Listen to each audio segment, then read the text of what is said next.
Merci beaucoup Balandia Océan du Congo, Peba fidèle abonné na biso ba o ba mesana ko la chaîne na bango ne def sakabino chaîne à Libération. Chaîne oyo kitaka sur le terrain pour la cause de la bino ba information ya kafu pour la cause de la bino maïman sont ezo les Canada République démocratique du Congo bo consommer de émission bo partager bo liker. Na CPI vraiment ba émission mi ba les message tout oyo uti ko kota mikolo uti ko l'écran en tout cas bo consommer bo tali vraiment. Bon, on est tous en a besoin. Bah, il comme moment ni balanda chaîne à bango, il y a Libération, chaîne où les qui est sur le terrain pour la cause de Nabino. Bah, information, il y a Kafou. Merci Nabino pour tout pour soutenir Kabou et l'on pousser mon sapoli. Naba prière, naba conseil, naba Kabou à le lengue, na le lengue. Je peux monter aux anaposa au bien à Kabou à pour consoler naba Kabou au état limo quand la biso bien à plus de 143 97 36 12 489. Plus 243 97 36 12 489 benga kabuya erde soko benga okozwaye soko zuete otikelinga voice nakoya nako répondre yo na voice oyo kotikelanga. Merci na baïba so oyo balingi Congo, merci na ba politicien nyonso oyo bazali na souci ya République démocratique du Congo. Nzambe apambola bino moto alingi makila ba congolais etanga te, nzambe vraiment azala na ye, nzambe vraiment akambaye abombaye atika été. Le lobo yebi te utaki kotika nzoto ya mwana mboka Serge Ouelo na kunda bakundi le lobo mo na necropole mwana mboka Serge Ouelo oyo boyebi akufa kina mikolo ute koleka te uti kotika nzoto na ye lelo na kunda na cimetière ya necropole matebembe na ezaki bongo na mort ya cinquantenaire lelo nde ebimaki bakendaki ko kunda yango molimo ya Serge Ouelo epe manaki me biso ba etotikali to continuer comment biso ba to tikali to continuer toujours ko lingamboka na biso to ko pesa makanisi pour la République démocratique du Congo. Merci na Vatican, merci na Glangoma, merci na mon vieux nanga oyo apesa kanga ba conseil mais que to le baki ko ya ko leka mayepe azobo ya ko leka to kanga na makasi akoya ko leka a pire venanga mizele nzambe akosunga akoleka kaka bokomona ye lelo tokoloba na mona kina émission ute kosala bandeko bele bokomataki bolobaki ozoloba trop yebisa biso ndenge ba Martin Fayulu bakendaki boye balinga basala bloc de 6 Martin Fayulu Madidi Yelise Sanga Matata Ponyo papa na biso docteur Mukwebe Moïse Katumbi Franck Idongo bakendaki kosala bloc onde tomona ki basala ki na tangu ya lamuka bandeko na information on a opesa bino na bloc wana bakendaki po basala baponi bongo mwana mboka Moïse Katumbi candidat unique au bango babimisi na opposition alobi ki bakopesa mwana mboka Martin Fayulu Madidi te po ye et si bapesa ki chance en 2018 lelo bapesa yango Moïse Katumbi yango na yebisa ki bino yango na yebisa bino peuple congolais to lingana tangu bino bosepelaka kokabwana ya mwana mboka Martin Fayulu Madidi na Adolphe Muzitu ezalaka moko ya échec ya mboka na biso ezalaka moko ya kolela République démocratique du Congo to linga te bokabwani ya mwana mboka Martin Fayulu ya Adolphe Muzitu na Martin Fayulu Madidi lelo ta la place oyo ememi biso. Est-ce que ceux qui bazalaki ensemble est-ce que bato wana balingaki bapusa na pembeni na biso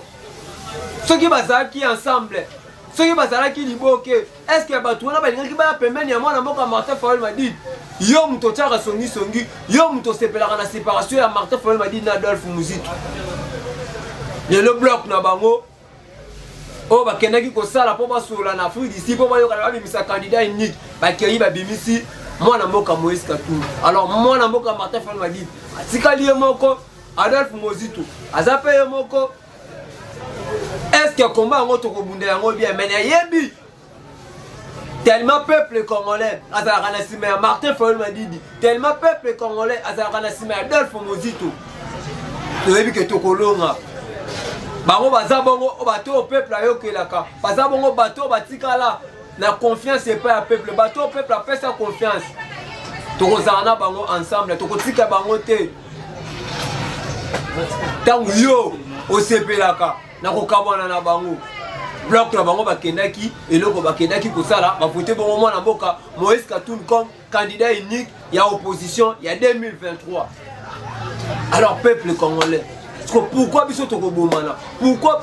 bino bato bokolanda émission lelo botia commentaire bino bato bolanda émission bino bato bozalaka pembeni ya Mozito bozalaka pembeni ya Fayulu boluka bozongisa bloc wana nalobaka yango na bemission ebele oyo nasala na yebisaka bino nalobi vrai lamuka on a lobaka eza lamuka ya Adolphe Muzitu eza lamuka ya Martin Fayulu lamuka o epesa ki ba congolais makasi lamuka o esala ki ke éveiller conscience ya ba peuple congolais dans le tango batanga ka kombo ya bato bazoboma mboka to tango bakotanga kombo ya bato abomi mboka na lingaka ba kombo ya papa na mibaleza la te Adolphe Muzitu na kombo ya Martin Fayulu Madidi po baza bato oyo lelo so tozana bango mibale lelo soki baza ensemble lelo so baza liboke moko Congo kotamboma bien Congo kokendo bien alors pourquoi biso tolukaka séparation na bango biso bato toza pene na bango biso pitote mais bino bato boza pene na bango mpona nini bolukaka séparation na bango tala lelo ekomeli biso mwana mboka Martin Fayulu Madidi atikali ye moko Adolphe Muzitu aza pe ye moko alors bango bakei Denis Esanga Matata Ponyo Frank Diongo Docteur Mukwebe na Moïse Katumbi nde bake basali bloc wana babimisi Moïse Katumbi etaki candidat unique alors biso Scott otikali biso moko mais nayebi ke mwana mboka Martin Fayulu Madidi akolonga etumba po peuple aza na nsima na ye peuple apesi ye maboko peuple ayokelaka ye peuple alingaka ye tant tokomona makambo boye faut pesa biso mais wana yebisaki bino l'émission na sala ki lobi toboya molimo ba séparation toboya molimo kokabwama kokabola to séparation eza moko so même échec ya République démocratique du Congo soki lelo tolingaki ba leader na biso bakabwana te na makambo nyonso eza te bato nyonso baya pembeni na bango tebike ba bato nyonso bakendaka baparticipaka mpona mabe ya République démocratique du Congo Matata Ponyo baza bato bakoka koya jamais pembeni na Martin Fayulu Madidi jamais pembeni na Adolphe Muzitu nana yebi teke Moïse Katumbi kata charte à la muka nana yebi yango te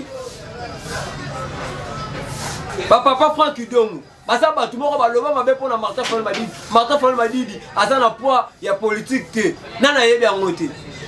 alors lelo tellement babi que Martin Fayulu Madidi aza moto aza populaire Martin Fayulu Madidi aza moto au peuple ayokelaka Martin Fayulu Madidi aza liso ya peuple aza litoyi ya peuple nde bayaka bapusa na pembeni na ye po baramase bato baza pembeni na ye bakende mpe pa na bango alors biso toyebaka wana te tant tokomona bango baye bokomi kosepela baya po basalisa biso baya po babundela biso wana bosi bokomi kofinga ndeko bozaki pembeni napekisaka na baka tolinga séparation ya Adolphe Muzitu na Martin Fayulu te eza tard te lelo bino boza pene na bango bokoki kozongisa bango bazonga ensemble bosola na bango mibale batikali bapona moko oyo akoki kozala candidat unique ya 2023 ya peuple bosolisa bango mibale Martin Fayulu Madidi na Adolphe Muzitu boluka bofanda mpona intérêt ya peuple boluka bofanda mpona intérêt ya mboka na bino botika na makambo kowelelana botika makambo koswana tant tozoluka koswana tant tozoluka kowelela ki leadership tala mboka ezokende tant tozoluka makambo ezanga ntina tala place ya makambo abe ezosalama eza pete arte boluka bino mibale suko bosala bloc moko bomiponana nani oyo kolinga soki mpe kozala mwana mboka Martin Fayulu Madidi eza mabe te eza mpe kaka libération ya République démocratique du Congo soki mpe kozala mwana mboka Adolphe Muzitu eza mpe mabe te ezaka mpona libération ya République démocratique du Congo alors yo moto olukaka séparation na bango eloko nini yo kozwa bino bato bokumisaki bakende Moïse Katumbi baye bafani baye bana lelo basuki wapi na bloc oyo bango bakendaki kosala tala balakisi ezaleli na bango balakisi ke bayeki na bango kaka mpona kofiba miel mpona kolia miel oyo ezala mpo ya mwana mboka Martin Fayulu Madidi mpo lelo bafuta biso oyo bafuti biso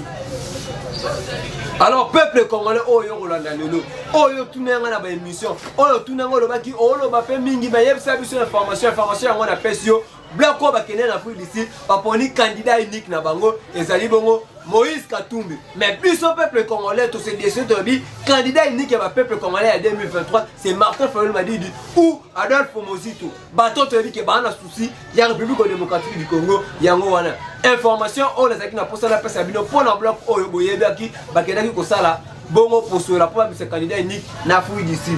deuxième chose on a relevé pona comme na nga mokuse na kosala mpe mulaite ndeko oyo loba nango lobi ndeko ozotia video ya bato bazokatisa na mai ozoloba eza na Congo na Lubumbashi te bato bakatisa na mai omoni wana eza bongo na Nigeria ndeko za lokuta oza lokuta nayebi ke kolanda yango kaka na chaîne oyo mama osenga uti kosala yango pourquoi bakasenya badéclare bakasenya basali batangi memo mpona nini badeko mpona nini base plaindre mpona comportement ya bandeko na biso ya Lubumbashi mais yo ntango bato baluka baya kopesa information yo nde kutu le contraire olandaka information te yo nde le contraire olandaka makambo mboka te mais olingo ya kobimisanga lokola moto moko nayaka na tv mpona oloba biloba oloba to nayaka na tv na préparaka te le contraire kutu eza nde yo moto olobaka biloba oloba to olandaka te yo yebi yango te ke na minute oyo na katanga baobundisa bakasenya yo yebi yango te yo yebi te ke na minute oyo bakasenya na bakatange baoyokana te yo yebi te mpo ya koyebisanga kobi ozoloba makambo ozotala te yo nde oyebi te verifie information wana so oza na ndeko wana katanga to oza na ndeko no moko aza kasenya benga lotu na bango oyebisa bango estce na katanga bakatange baobengana bakasenya baopesa information oya koloba kaka te kaka poloba tant que tu as le bateau, tu as le bateau, tu as information pour la République démocratique du Congo. Pour eux, ils allaient TV.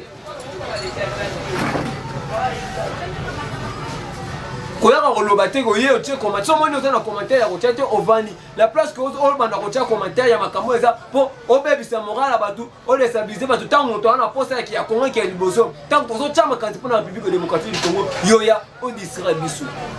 Alors tout Congolais. Information on a eu qui vient dans mon colonie on a qui na rosamolete na rosamokuse yango wana selite na bango bakenda ki ba poni bongo Moïse Katumbi candidat unique moi na mboka Martin Fayulu akeye moko alors biso peuple congolais to luka siko to bunda bitumba biso peuple congolais ba oba na souci to luka to songisa bloc wana ya Adolphe Muzitu na matata na Martin Fayulu madidi pour que to bundela République démocratique du Congo soki kaka totiki séparation ya Adolphe Muzitu na Martin Fayulu bandeko tokolela betimela balobi mwana moke abetaka mbunda akolope babinaka ta mususu nde nazoloba boye bozomona ke mwana wana aza tshakwa so babiloba mais nazoyebisa bino makambo eza fri soki tondimi séparation ya Martin Fayulu madidi na Adolphe Muzitu lobi tokolela mboka na biso puis lobi pe tokolela oyo kokomela biso alors poto za na souci mboka poto ninga mboka ikende bien maponami esala mabien moto oyo kovote ye wana kobima to sala sima ya Martin Fayulu madidi to sala sima ya mwana mboka Adolphe Muzitu bango nde bato bakoya kolongola peuple na makanisi soki lelo bango mibale baza ensemble soki lelo mwana mboka Martin Fayulu azwi pouvoir akotala le premier ministre na kotia na Muzitu apesi makanisi na ndenge apesaka biso na Rwanda esengeli fo kotia barrière ya mur Muzitu akitisi dollar nde akitisaki na se alors mboka ekokee malamu mais soki toluki séparation na bango mibale tozwi kaka bato baza bandongolo miso baye batie pembe na bango mboka ekokende malamu te alors yo moto oza na mato ya koyoka yoka yo mpe moto oza na motema ya kobomba bomba. Merci beaucoup na bino bato pesa ki pe litoi to makanisi ya kolanda nga na mokolo lelo nasaki penda na terre mokete po naza na fatigue ya kokenda kendaki na matanga ya mwana mboka Serge Welo ebimaki lelo alors bino bato boza na posa bobenga nga pona ba information mususu to posa na posa opesa information benga na plus 243 97 36 12 489 plus 243 97 36 12 489 benga nga soko zunga te otiki voice tango na koya na ko répondre yo na voice to na ko benga yo susu na téléphone ngana bino to kuteni na mikolo zali koya lisu likolo alisu tozo koma na mapona mikala mingi te élection etikali so dans 2 semaines so 3 semaines awa tozo koma déjà na ma etali mapona mi lisu likolo alisu tous les Congolais tous là ini Congo ekolo moko bye.